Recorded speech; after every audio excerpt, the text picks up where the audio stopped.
आइए मित्रों, आज जानते हैं इतिहास की महत्वपूर्ण पुस्तकें एवं उनके लेखकों के बारे में। ठीक है, जो बहुत सारी एग्ज़ाम्स में थोरोली पूछा जाता है। तो शुरुआत से शुरू करते हैं, हम किताबों के बारे में जानेंगे। ये जो मैंने टेबल बना रखी है, इसमें एक साइड में बुक्स, दूसरे कॉलम में लेखक और थर्ड में विवरण दिया गया है। तो सबसे पहली किताब है हमारी अर्थशास्त्र। ये ज़्यादातर सब लोगों को पता होगी। अर्थशास्त्र चाणक्य ने लिखी है, जिनका दूसरा नाम कौटिल्य भी था। अच्छा, हम जानते हैं कि इसमें क्या मिलता है हमें। तो मौर्य साम्राज्य की राज्य व्यवस्था के बारे में जानकारी मिलती है। अगर हमें मौर्य साम्राज्य के बारे में जानना है तो अर्थशास्त्र पढ़ के हम इसके बारे में जान सकते हैं। सेकंड बुक है राजतरंगिणी, जो कि कल्लड़ ने लिखी है। इसमें है क्या, राजाओं के इतिहास के बारे में हमें जानकारी मिलेगी राजतरंगिणी में। अगली बुक है पंचतंत्र। पंचतंत्र के राइटर हैं विष्णु शर्मा। इसमें क्या मिलेगा, नीति शास्त्र और नीति ग्रंथ के बारे में अगर हमें जानना है तो पंचतंत्र पढ़नी पड़ेगी हमको। अब बात करते हैं इंडिका की। तो इंडिका लिखी है मेगस्थनीज ने। इसमें क्या है इंडिका में, पाटलिपुत्र के इतिहास के बारे में। जो पाटलिपुत्र मगध साम्राज्य में था उसके इतिहास के बारे में अगर हमें जानना है तो हमें इंडिका पढ़नी पड़ेगी, जो कि मेगस्थनीज ने लिखी थी। अगली बुक है दास कैपिटल। ये कार्ल मार्क्स की किताब है, जिसमें पूंजी और पूंजीवाद दोनों का विश्लेषण दिया गया है। ये जर्मन लैंग्वेज में लिखी गई है, दास कैपिटल। अगली बुक है नाट्यशास्त्र, जो कि भरत मुनि ने लिखी है। भरत मुनि जी ने क्या बताया है, नाटकों के संबंध में जो शास्त्रीय जानकारी मिलती है ना, वो नाट्यशास्त्र, जो भी भारत में जो नाटक निकले हैं इस नाट्यशास्त्र से ही निकले हैं सारे। अब अगली बुक है पंच सिद्धांतिका, जो कि बराहमीर जी ने लिखी है। इसमें क्या है, खगोल शास्त्र का वर्णन। यानी अगर हमें खगोल शास्त्र के बारे में पढ़ना है तो पंच सिद्धांतिका हम पढ़ेंगे। अगली बुक है मुद्रा राक्षस। तो मुद्रा राक्षस लिखी किसने है, विशाखदत्त ने।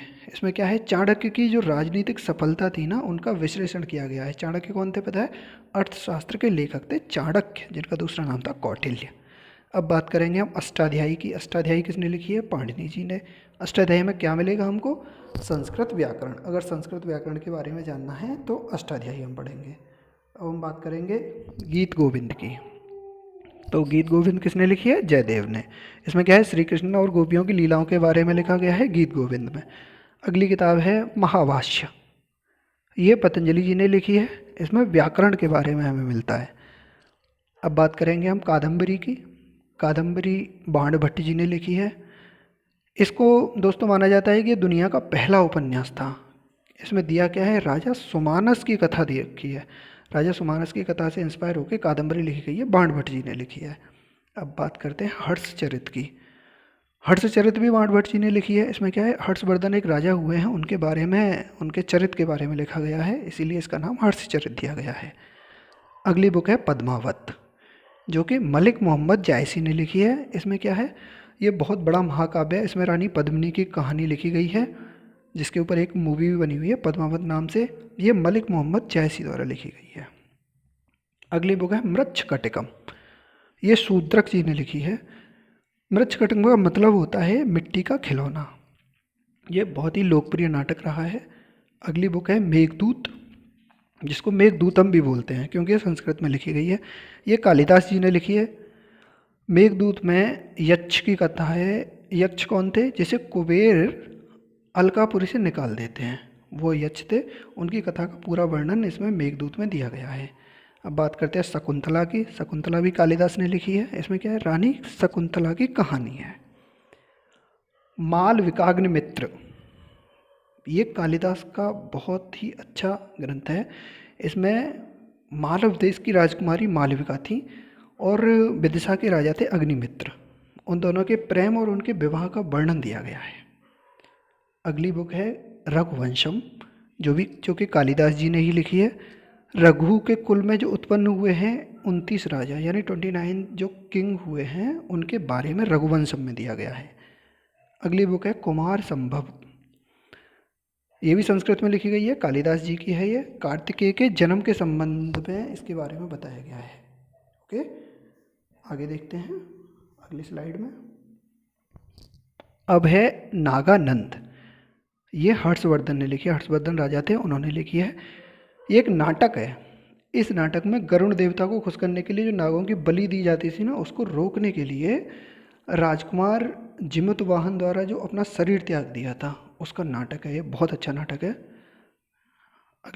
अगला है प्रियदर्शिका। ये भी हर्षवर्धन के द्वारा लिखा गया है। राजा उदयन और राजकुमारी प्रियदर्शिका की कहानी दिखाई गई है इसमें, प्रियदर्शिका में। आगे है महाभारत। मुझे लगता है ज़्यादातर लोग इसे जानते ही होंगे। वेद व्यास जी ने लिखा है ये। हिंदुओं का बहुत ही प्रमुख ग्रंथ है ये, काव्य ग्रंथ है। ठीक है। अब बात करते हैं पृथ्वीराज रासो की, जो कि चंद्रवरदाई द्वारा लिखी गई है। इसमें पृथ्वीराज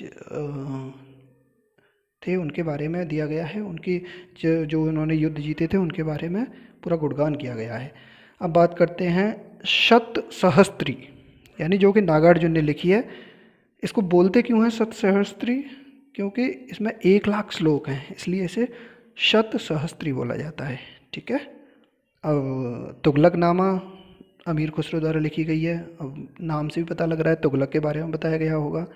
ऐसे ही बाबरनामा है। बाबरनामा खुद बाबर ने लिखी है अपनी, तो ऑटोबायोग्राफी हुई एक तरह से, आत्मकथा हुई। बाबर ने अपने बारे में लिखा है। अब ऐसे ही हुमायूं नामा है।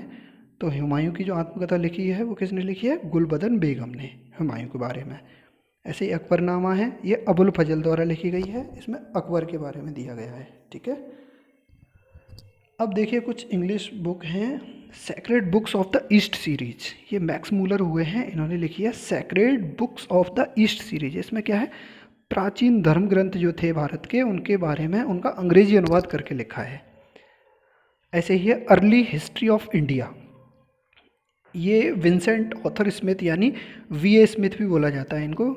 ये इसमें भी प्राचीन इतिहास के बारे में ही बताया गया है।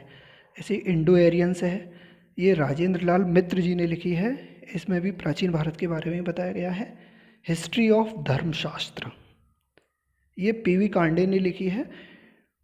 पांडुरंग वामन नाम है इनका। सामाजिक नियम और आचार, यानी जो भी हमारे सोशल लॉज हैं और जो भी आचार हैं हमारे, उनके बारे में बताया गया है हिस्ट्री ऑफ धर्मशास्त्र में। History and culture of Indian people, RC. Majumdar द्वारा लिखी गई है। इसमें प्राचीन भारत का इतिहास दिया है, हिंदू पुनर्जागरण के तौर पर इसे देखा जाता है एक तरह से। एक और बुक है a history of ancient India, यानी के.ए. नीलकंठ ने लिखी है। ये प्राचीन भारत का इतिहास है, जैसा नाम से भी जाना जा रहा है। A history of South India, K A. Nilakanta, यानी ये इसमें साउथ इंडिया है तो दक्षिण भारत का इतिहास लिखा गया है। हिंदू पॉलिटी नाम से एक बुक है जो कि के.पी. जायसवाल ने लिखी है। ऐसे ही wonder that was India, A L. Basham ने लिखी है ये। इसमें प्राचीन भारतीय संस्कृति और सभ्यता दे रखी है, जैसे वंडर दैट वाज इंडिया नाम है इसका। An introduction to the study of Indian history, ये डी.डी. कौशाम्बी ने लिखी है। इसमें अराजनीतिक इतिहास, यानी देखा जाता है तो ज़्यादातर जो किताबें होती हैं उनमें राजनीतिक इतिहास दिया होता है। तो अगर पूछा जाए ऐसी कौन सी बुक है जिसमें अराजनीतिक इतिहास दिया हो, तो an introduction to the study of Indian history. ठीक है। आगे हम देखते हैं कुछ चीज़ें ऐसी हैं जो एग्ज़ाम में पूछ ली जाती हैं और जिन्हें हमें जानना बहुत ज़रूरी है, जैसे मनुस्मृति है। अब मनुस्मृति का अंग्रेजी में अनुवाद किसने किया था और किस नाम से हुआ था? तो ये हुआ था अ कोड ऑफ जेंटुलॉज नाम से। अ कोड ऑफ जेंटुलॉज नाम से मनुस्मृति का अंग्रेजी में अनुवाद। ऐसी अभिज्ञा शाकुंतलम है जो कालिदास जी का नाटक है, उसका अंग्रेजी में अनुवाद हुआ था 1789 में, विलियम जोन्स ने करवाया था। ऐसे ही भगवत गीता का अंग्रेजी में अनुवाद 1785 में विल्किंस ने किया था। ओके, तो धन्यवाद वीडियो देखने के लिए। Thank you so much. पढ़ते रहिए, जानते रहिए। Okay, bye bye.